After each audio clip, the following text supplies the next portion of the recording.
Welcome back. We're going to turn to US politics now with a key development in the race for the White House next year. It's still a long way off, but certainly the jostling and the jockeying is underway for the Republican nomination in particular. Who will go up against Barack Obama as he seeks re-election? Well, Sarah Palin, the former vice presidential candidate for the Republicans at last election, has today finally ruled out running. She says in a quote here, "I thank those that have supported me and defended my record throughout the years and encouraged me to run for president. Know that by working together we can bring this country back, and as I've always said, one doesn't need a title to help do it."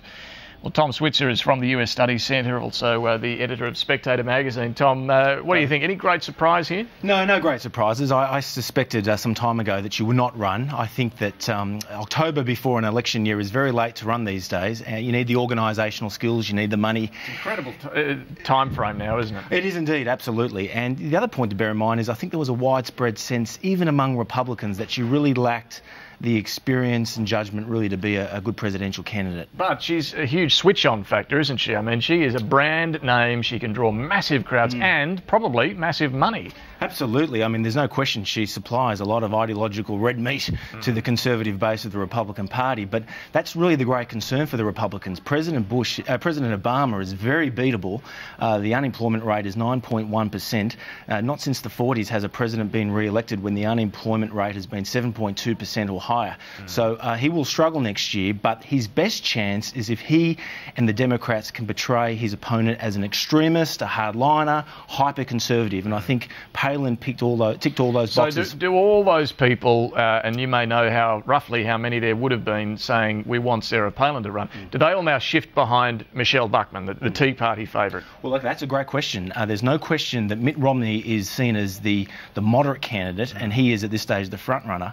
But there are three main Tea Party-backed conservatives who'll be up against him. You mentioned Michelle Bachmann. There's also the governor of Texas, Rick Perry, as well as the businessman Herman Cain, who's never held elected office, and he brandishes that as a virtue. I don't know where her votes would go to, but it's all in a state of flux at this stage. But I think it will come down to Romney and one of those three.